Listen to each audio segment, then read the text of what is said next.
with me last week, and ironically, as we fled Florida because of the flood, we find ourselves in Genesis 6 tonight. Sometimes it just kind of works out that way. So let's pray together before we begin. God, as we go to your book and try to understand how you've revealed yourself from the beginning, we pray that you would help us understand you as you act with righteousness and bring judgment. In Jesus' name, amen.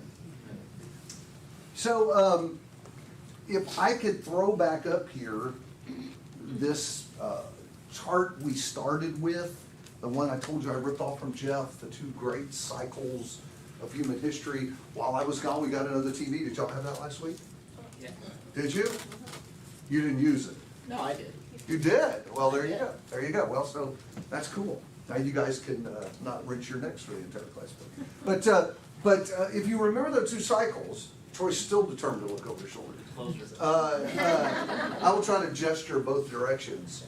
We're actually coming to the end of the first one, which is going to be significant because we are reaching a pivot point in the story of not just Genesis, but the story of man. And so tonight as we move to chapter 6, after sin has made its appearance and spread, we'll read more about that and its dramatic impact, and then we have judgment and or deliverance that will come in 7 and 8, and then we start over again, and we'll talk more about that when we get into class next week. So we're kind of still following that cycle.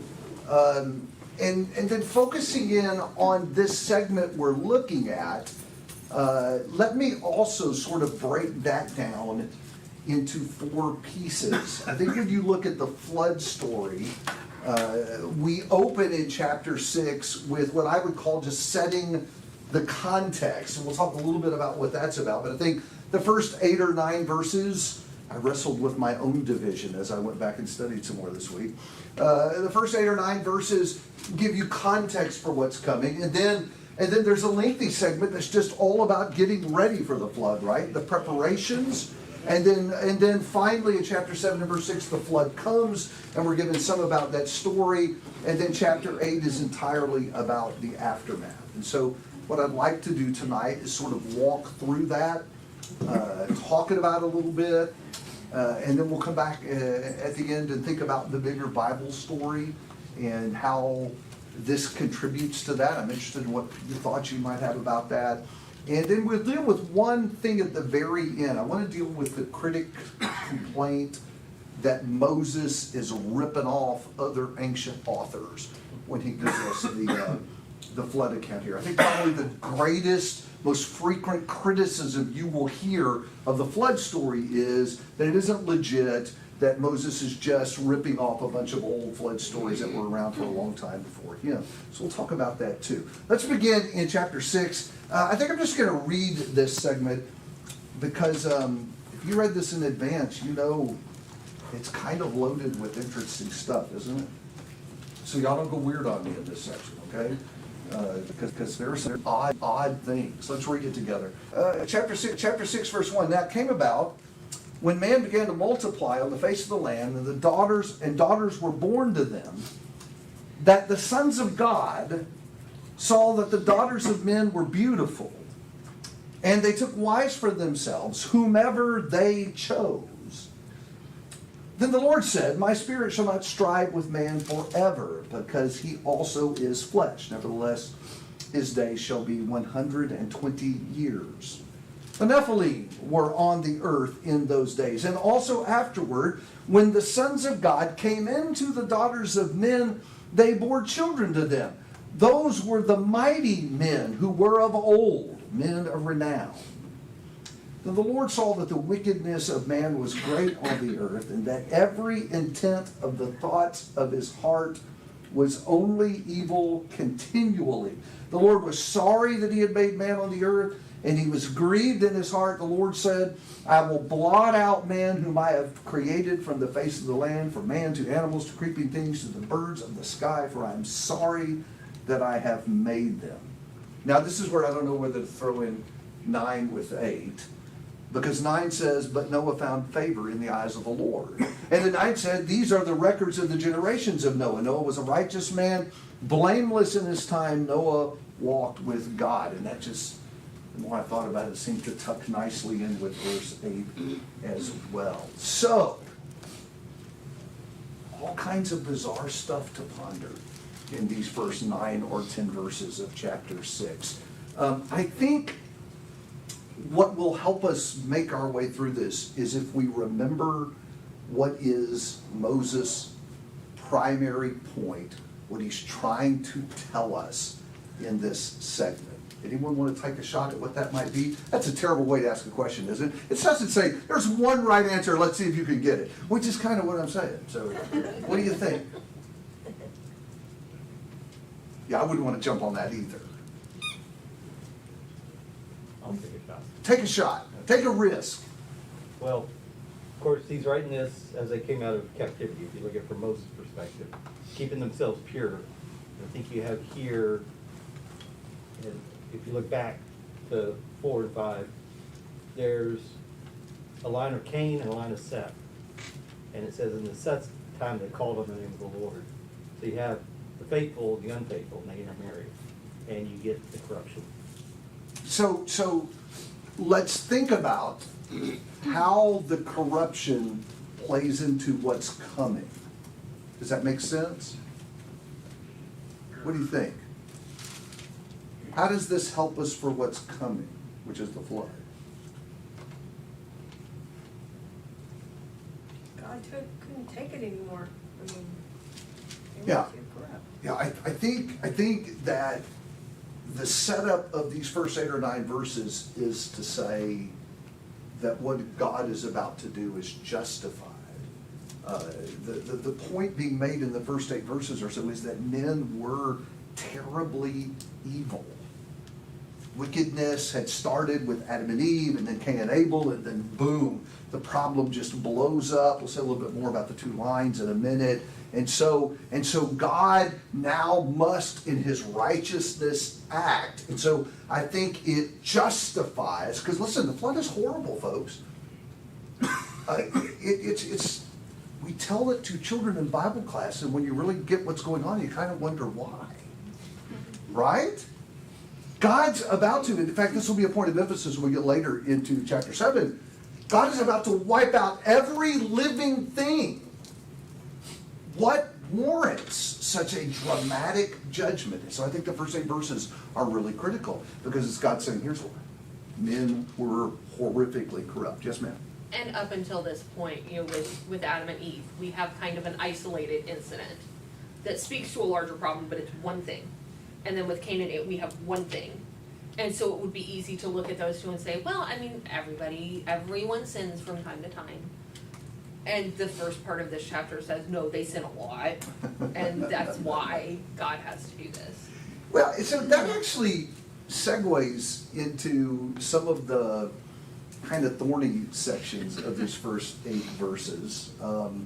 I think if you remember that what's happening here is God is fundamentally saying mankind became very, very evil, then that helps us kind of go back and interpret this other stuff that's going on. So if you back up to verse number 1 is sort of a connecting piece between the genealogies of chapters 4 and 5 and this new segment that's coming in 6, 7, and 8. Verse 1 says, now it came about when men began to multiply on the face of the earth, that daughters were born to them, and the sons of God saw that the daughters of men were beautiful, and they took wives for themselves. And for some reason, that feels like it was a bad thing, right? Do y'all get that sense too? I mean, it is the setup for this horrible judgment and this graphic description of man's wickedness. So why was it bad that the sons of God married the daughters of men? And I think you're right, Scott. I think that's looking backward. Do you remember the genealogies? We're given 2 genealogies in the 2 previous chapters. What are the 2 genealogies?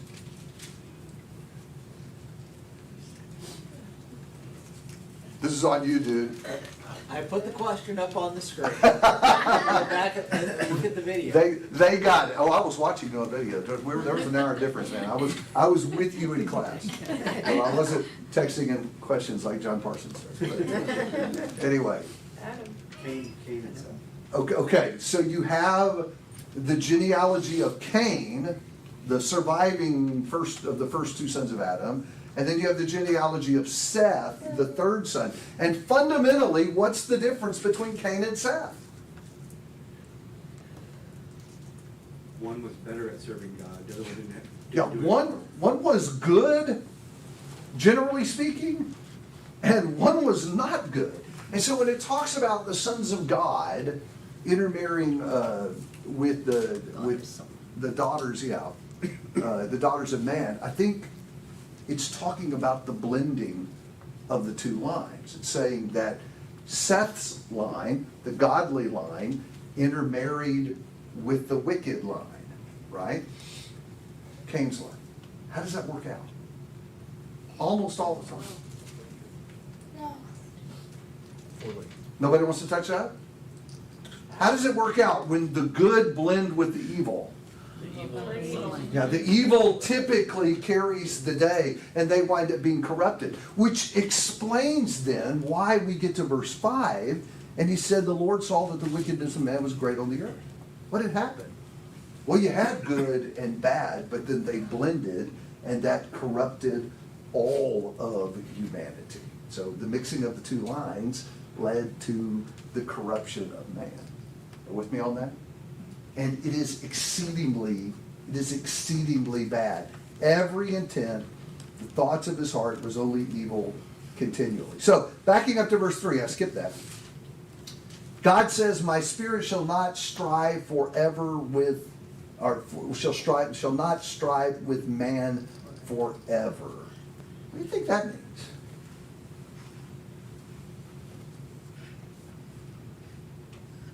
That was open, it did not narrow. Man's not gonna live forever. Man's not going to live forever. Good. What else? Or like, she said, God's sick of it, he's tired of it, I'm not gonna keep doing this. God's patience will run out. Yeah, I kind of wonder if it's looking at that current circumstance and God is saying, okay, this can't continue. This can't continue to go on that way. In fact, there's a time figure mentioned in verse 3. What is it? 120 years. What is that? Well, before this, they were living to be 800, 900 years old. Yes? Lifespan. It's also how long Moses lived. Yeah? Who's writing this? So can I pitch something else to you to consider? As long as we can live righteously. I wonder if this is the timetable for the flood. I wonder if God is saying, I'm not going to strive with man forever. I'm going to deal with this, and it's going to be in about 120 years. I wonder about that.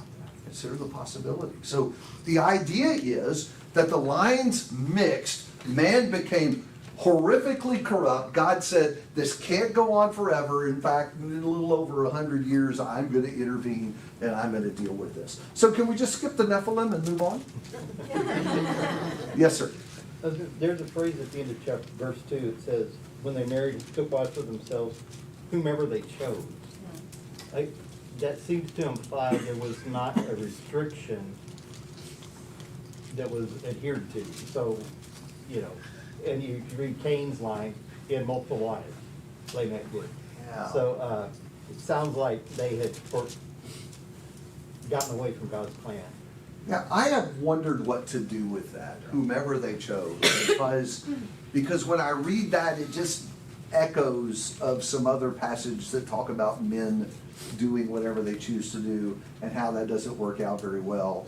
And so it makes me kind of wonder if maybe there had been admonition to Seth's line to, hey, don't be mixing with those folks that are going to be good for you. That's certainly what God is going to tell Israel when they go into Canaan. Don't intermarry with those people, they will corrupt you. And that didn't work out well either. They didn't listen on that point. So I've kind of wondered if maybe they had been warned not to do this along the way somewhere, and they did it anyway. And look what happened. So the Nephilim, some believe that the Nephilim are the offspring of these two lines. I don't agree with that view. The word Nephilim just means fallen ones. And I think it's just descriptive of the age and the time in which they're living. The people were fallen. They were rebels against God's will. And things were bad. So bad that God is grieved that he has made men. Now, what's the bright spot in that story? So, Noah is the bright spot. So we get to verse 8, but Noah found favor with God. And tell me why he found favor with God. walked with God. Sorry? Walked with God. He walked with God. What else? Righteous. He was Blameless. righteous. Yes, that's exactly right. So Noah becomes the foil to his generation. Whole generation of rebels, and here's this good guy who's leading his family to do the right thing. By the way, there's great foreshadowing there, but what's going to be the plight of the godly, right? Almost every age, the godly are the persecuted minority. And that's how it is for Noah. He's this one righteous holdout. And all the way through this segment, I want you to watch for it, he is contrasted with the wicked people of his day. Over and over again, we're reminded how they rebelled and how they had corrupted the earth. And yet, over and over again, we're reminded how Noah was faithful to the Lord. Okay, so what do you have on those first 9 verses? Any other questions or issues there you want us to deal with? So, just real quick, because I always get this question is, well, Noah was righteous, but what about the other 7 that were saved? Were they righteous, or were they just subject to Noah's authority and whatever, and they were just lumped in with Noah?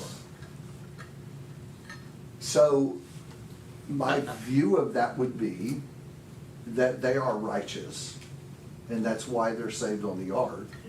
And the reason I believe that is because I also believe that Noah's family was far bigger than the 8 saved on the ark. He's an old dude by this time, Yeah, right? we think that the families are small, because we're thinking in our Yeah. 21st century mindset. Yeah,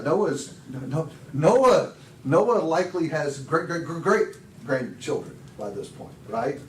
And so the disturbing thing is that only 8 of Noah's family wind up surviving this. Him and his wife and his sons and their wives. What about their children? Because, I mean, how old are Noah's kids at this point? I know, we think of, like 17, right?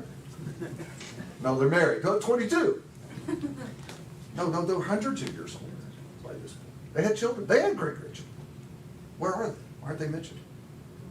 So my guess is that these are the 8 that were righteous. Text doesn't say that, but that would be my conclusion. I think you had your hand up. You could also look at it as God blessing his lineage, sort of like he did David, even though there was some corrupt kings in David's line, he did continue that line. Yeah, and then the only question I have about that is, what about the other family members? And I don't have, and so to give some credence to that, the boys aren't going to behave later, right? But then again, neither does Noah, so who knows? Good question. Yes, ma'am? But obviously they had gotten to a point where there was nothing holding them back. And God said, it stops. Yes, and I think that's the thing that I want you to see at the opening of 6. I know we got all this stuff about sons of God and daughters of men and the Nephilim and what is the 120 years and all of that. I wouldn't get dogmatic about any of that. The big idea there is men were really, really wicked. And God said, I cannot endure that any longer. By the way, we should give some context to that. That's not like us getting fed up with our children when they have a day off from school. We just think, I can't take these kids anymore today, right? But you cannot argue with Hold one second, let me finish that God's thought. This is about the justice of God saying, my just nature cannot permit this to continue without being punished. So it's the justice of God, not the rage of God that is working. I'm sorry, go ahead and finish that. Nobody could argue that God had the authority, and he did it. Correct, And they died. correct. Yes, that's right. Okay, yes, sir. Last word. I was gonna say in reference to Noah's family, if God's gonna go this effort to basically destroy the earth and all the living creatures in it, and I'm like you, I thought Noah probably had this large family, the remnant that was there were the ones that believed and were faithful. Otherwise, he would have taken them too. Why go to all the effort? Now we'll let 5 this weekend. Yeah. We'll let some of them back. Yeah, that's the best question I can muster, or best answer I can muster to the question.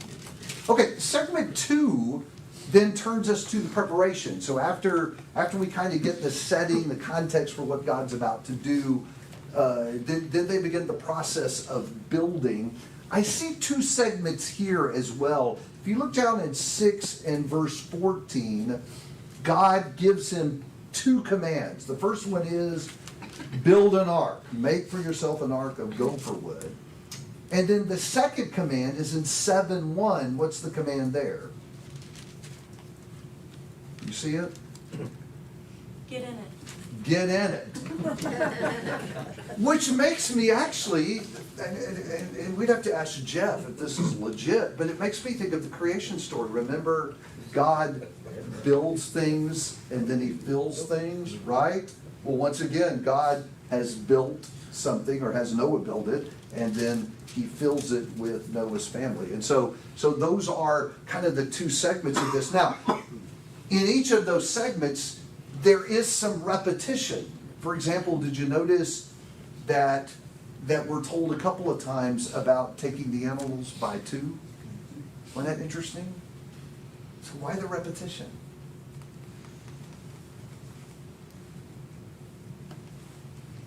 That's the way to continue. Sorry? That's the way to continue with nature. Oh, well, okay, but why tell us twice that he's taking them by 2? It's a literary tool that's used in writing to emphasize certain points to get across to the reader. Yeah, Yeah, to make a point. yeah. And notice, like with Genesis 1 and 2, the second time the story is told, it's not told exactly the same way. Not that it's a different story, but it's a fuller story. We're given more details. The second time we're told about the animals, we said, yes, they took them by 2s, but what else? 7. Yeah, and the clean animals by 7, and so Is that 7 pair or 7? I'm sorry. I have no position on that.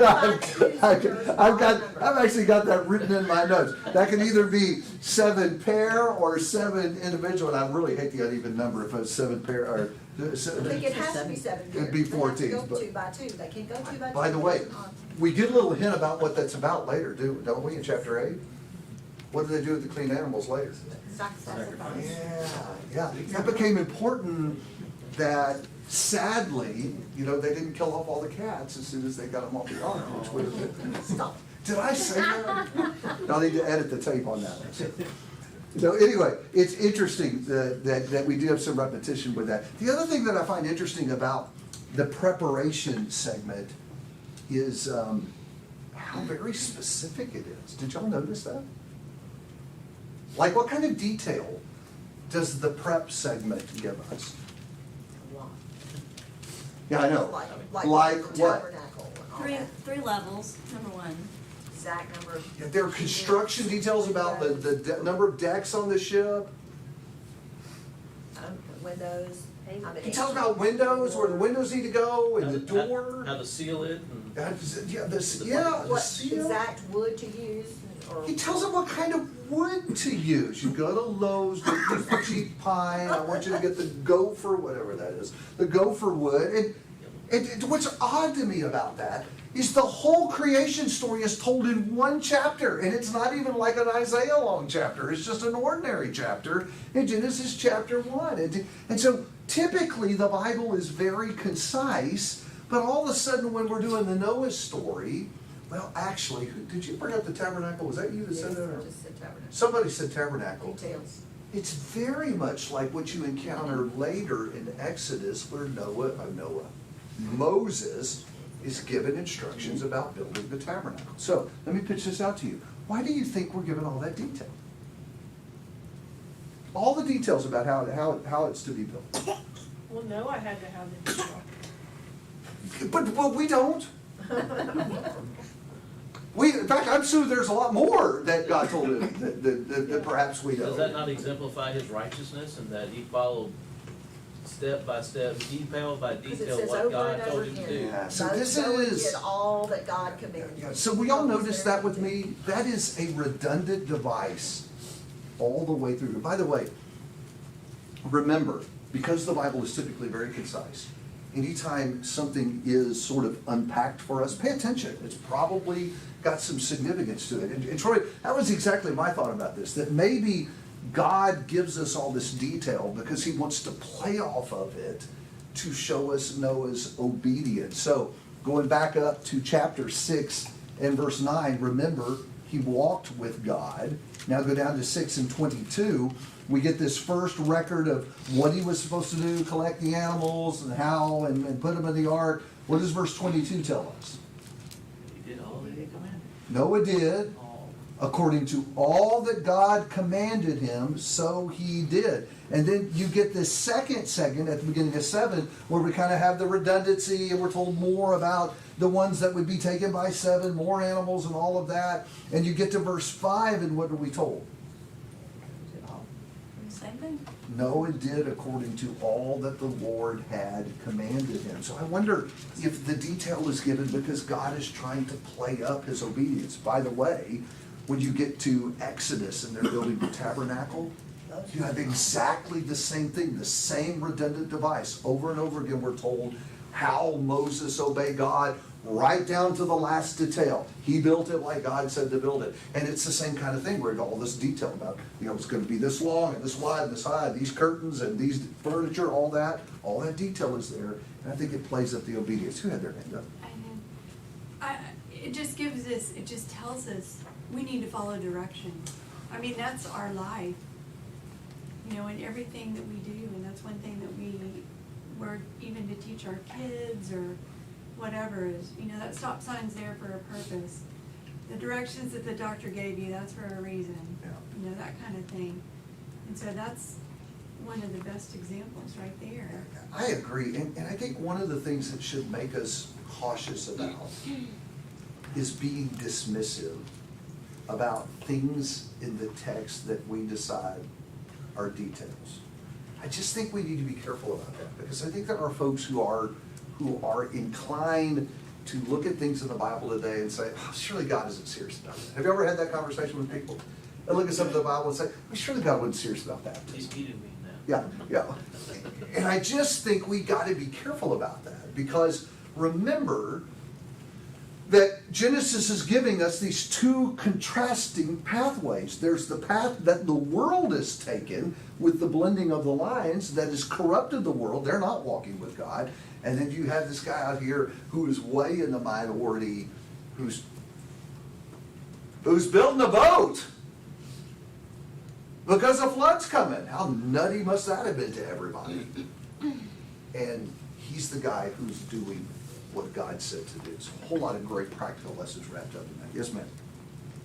And if we go with the theory that Moses is writing this during the Exodus, this feels like the way that I deal with my kids when one of them is having a good day and one is having a bad day. Why can't you do like your sister did a great job obeying me and doing what I told her to do.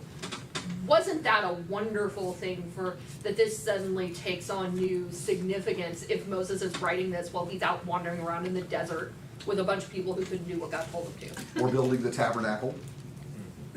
Interesting. And Yes, please. in the same direction, another place where you see the same device is Leviticus 8 and 9, where everybody stops with reading through the Bible in a year.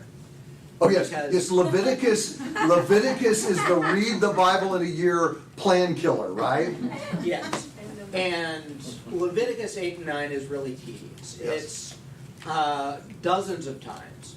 It's this really long, drawn-out explanation of how they consecrated the priests.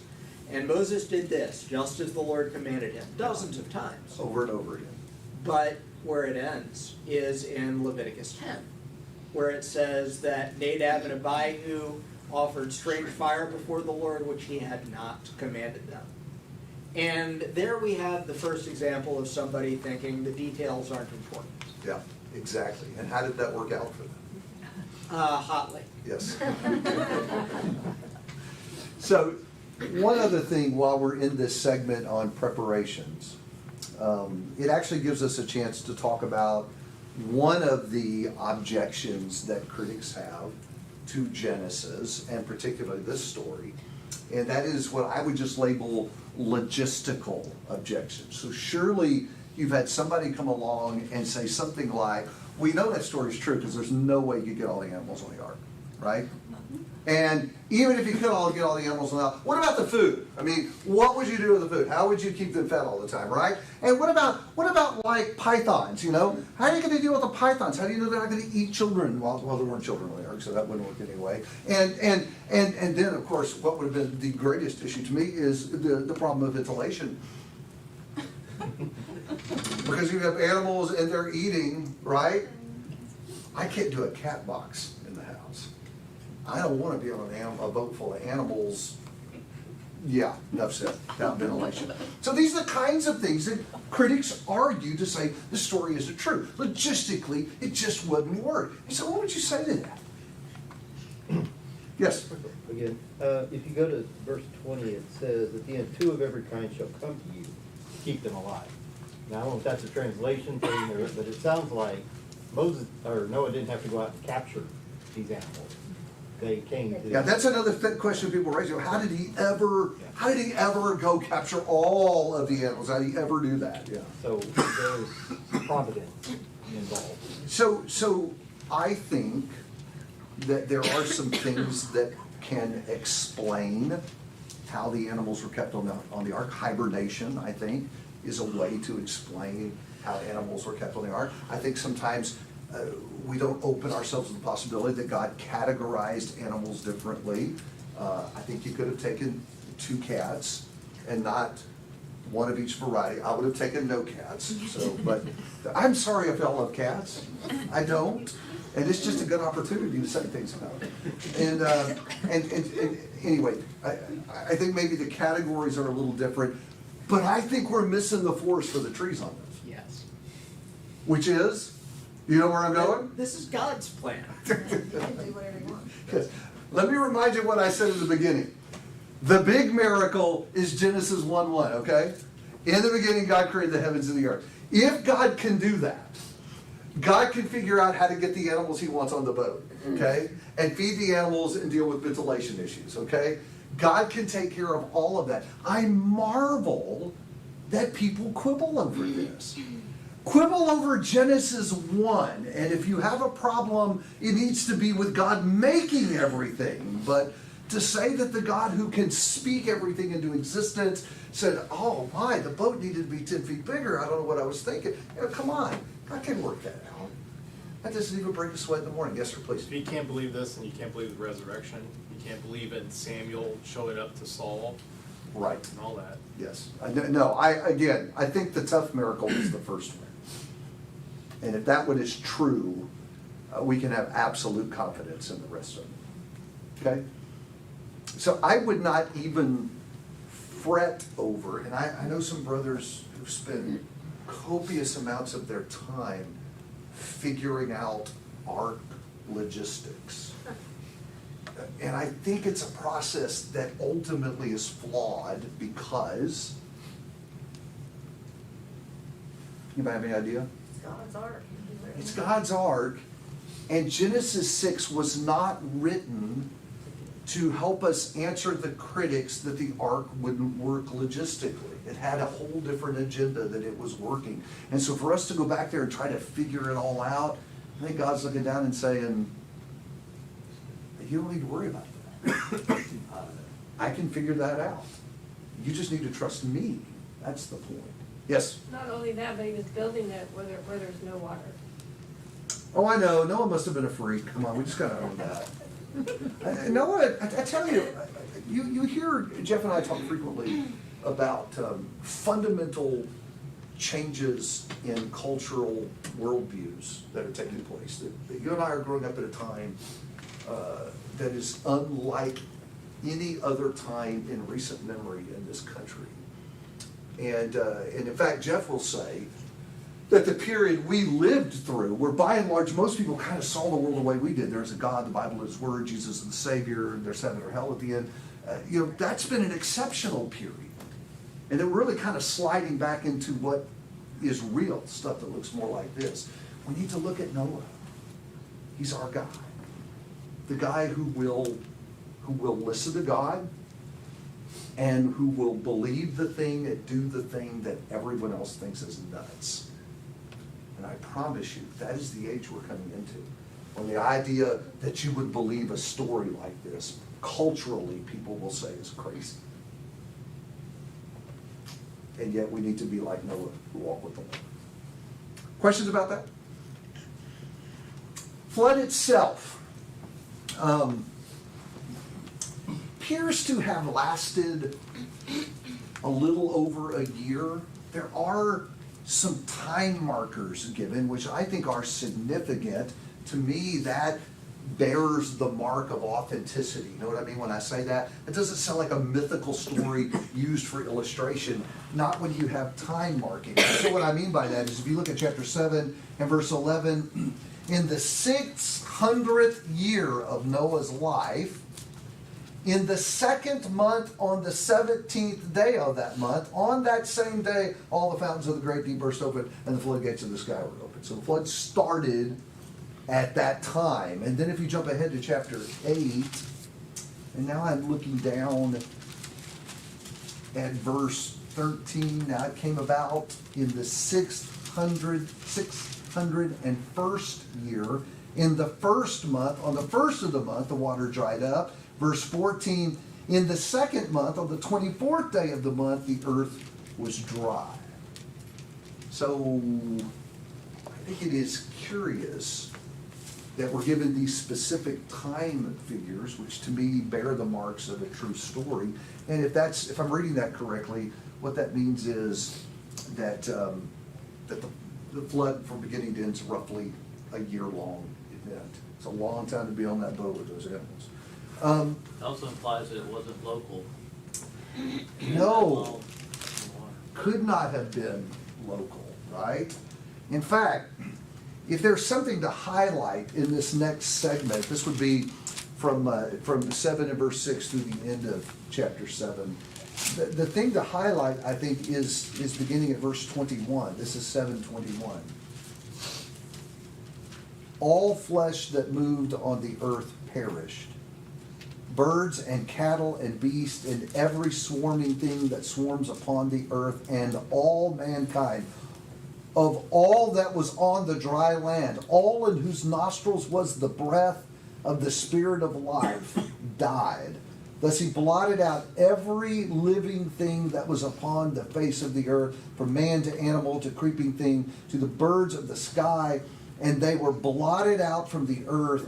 Only Noah was left together with those that were with him in the ark.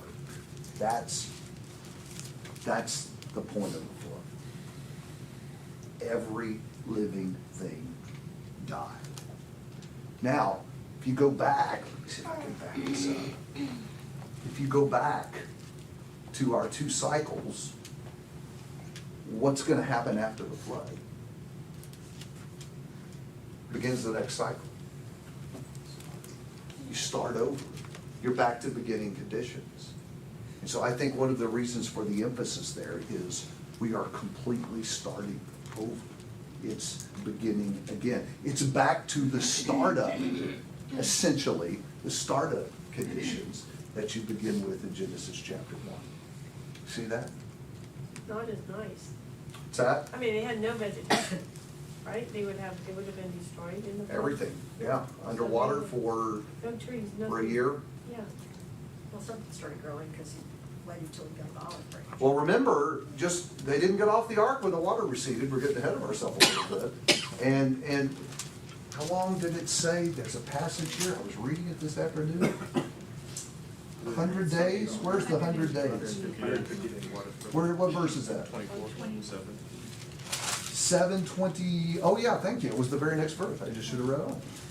The water prevailed on the earth for 150 days. Now, if the flood lasted a year, there's your time for regeneration to begin. We'll get to that in a second. Did I have a question? Yeah. Why did the sea monsters get a pass? I don't get that. You lost me. God created sea monsters in chapter 1, verse 20. Yeah. Why, this is probably a question in the car on the way home, but I'm really feeling that. So were they everything destroyed? died that breathed. Of course, the fish don't breathe. Why'd they get a pass? I guess someone had to, maybe they had to have food when they got out. I don't know. So one of the things I've always assumed is that fish were not preserved on the ark. No, right. They had aquariums. They were already in the water. What's that? They were already in the water. Yeah. So So we gotta we wash. okay, so first of all, I don't have a biblical answer for you about that. But my guess is that sea life survived the flood. Yes. I'm not sure how a flood would kill animals that lived in the water. That would be my guess. Let's say it killed everything with the breath of life. Yeah, with the breath of life, yes. Yeah.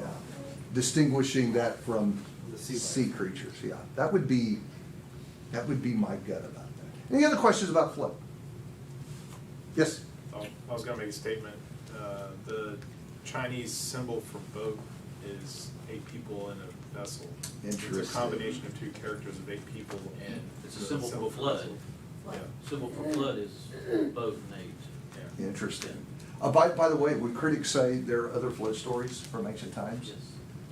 Yes, they're on. That's true. Every culture. It's true. It's flood stories. Interesting. Hold that thought. Because I want to talk a little bit about the aftermath. Let me advance my slide back to where it was. Because that's chapter 8. And again, I see 2 segments in chapter 8.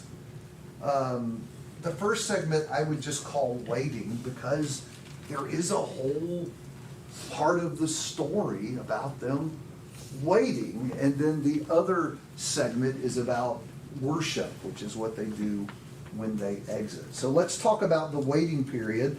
8 in verse 1 strikes me sort of like Genesis 1:1. It's just sort of this general statement, but God remembered Noah and all the beasts and all the cattle that were within the ark, and God caused the wind to pass over the earth, and the water subsided. So that's sort of a big picture. Now the flood is coming to an end. But then what follows is sort of the process by which that happens.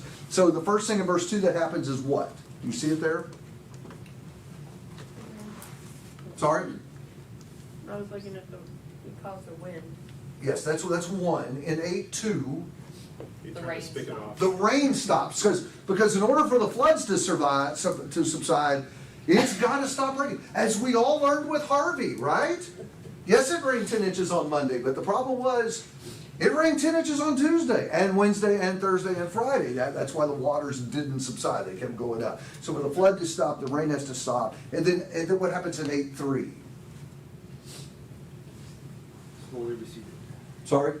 Slowly receded. Yeah, the waters begin to subside, and then in 8:4, The ark rested on a mountain. the ark hits something. So they've gotten low enough now where they're contacting ground, and then by the time you get to 8:5, the mountains become visible. And then after 40 days, Noah does something really interesting. What is it? Surely you ladies know this because you have taught it to your little kids in Bible class. It says article. He does the whole bird testing thing, right? Which I have to tell you is such a mystery. Because Moses devotes a lot of time to the back and forth with the birds. By the way, what is it that Noah is trying to figure out with the birds? Safe to come out. Is the land ready to receive us? Now, I can understand eagerness to get off the boat with the animals. I don't even like going to the zoo. I would want to get off the boat too. Why is it odd, or do you find it odd, that he's personally conducting these tests to figure this out? Why is it odd? Well, God Why had didn't God just tell him it's time to go? Everything else in the whole story has been at God's cue. And by the way, even after his test, does he leave? When does he leave? Wait for a little bit longer. He waits, yeah, it's a win. Sorry? So if you look ahead in 8, look at verse 15. When God told Then him to leave the ark. God spoke to Noah, saying, get out of the ark, you and your wife and your sons' wives with you, and bring out every living thing. So again, he doesn't leave until God tells him to, which makes you then go back and say, so what was the thing with the birds? Curiosity. Is it symbolic, because one was a raven and one was a dove, and? And so if you're gonna work the symbolism there, let's hear it, I'm curious. No, I'm asking. Okay, so I'll lead off by saying, I don't know. Because there's two different birds. I have puzzled over this. And, okay, so it's one of those things where you say, well, is there something deeper going on here? So y'all will not realize this, but there was actually, before y'all got here this afternoon, a preacher conference right at that door discussing the question of the birds. And no one had a good answer for why Noah tests with the birds. So just know in advance that we're hoping you guys know what that's about. Because I'm intrigued by it, and I'm not sure I do know what it was about. You want to take a shot at that, Bassford? Since it's impromptu, if I had to guess, I would say that it probably has to do with indicating Noah's impatience. He knows he's not supposed to leave yet, but he's trying to get signs anyway. Yeah, And yet at the end, he doesn't leave until God tells him to. yes, maybe so. Maybe so. Jeff thinks it's about starting over again with birds and fish, just like you have in Genesis. I'm not sure I bought that, but it was an interesting answer. He Well, I threw a just thought fish it off was the ark. It's just human nature to be, he's been on this ark for a long time, he's just curious about, how are things out there, wonder what's growing, what's happening. So when he sends out the bird and she comes back with the branch, then he knows, okay, things are starting to grow, it's just, it's. So maybe we'll be- How big was the normal. temptation to slap that door open and go down and see though, when that bird came back? My goodness, But I'm not yes. sure- Oh, yes. Or just open it for breathing purposes. Or put a If y'all rope can't down the tell, side. ventilation on the ark is a big deal to me. He did open lots of them. I mean, Lots of questions about it, yeah. He may Anyway, not could open the door, it said God shut it. yes. I don't know if that he could open it from it, maybe he was just seeing, I think he was just seeing, is it getting close, like the kids in the back seat of the car, are we there yet? Are we there? Is it getting close? It's interesting. Is the end coming here, how close are we? The other possibility I would invite you to consider is what's gonna happen after recreation? Sin again. And who's going to be involved in this sin? Noah is. So maybe already this is an early sign of even the good guy having times where he goes his own ways. Maybe this is hinting at something bigger to come. The attention devoted to it tugs at me to see more than just, hey, I think I'll send some birds out to see if the land's ready for us. Something to ponder. The other part after the waiting is they get off the ark, and the very first thing they do is what? Kills and all. And Offer sacrifice. kill the animals they carried around all this time. Some of them, not all. Talk to me a little bit about that. Why do you think they did that? That we're showing their gratitude for being saved.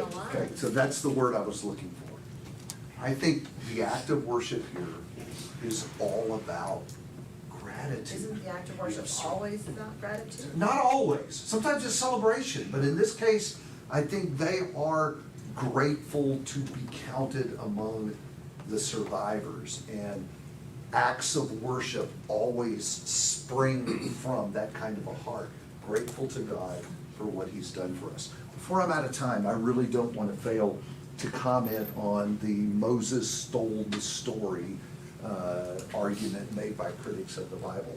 Let me just say that I think that is prime territory to just turn the argument right back around.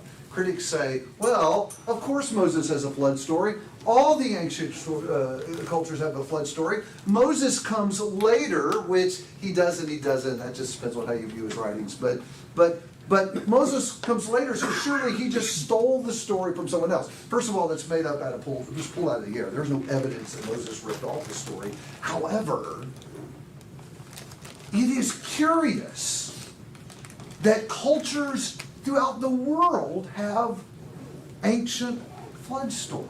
So they just all made them up too then? Well, it does beg the question. Forget about Moses for a minute and where he got his. If cultures all over the world essentially have a story that sounds alike, I would suggest that isn't a myth. I think it's more likely what?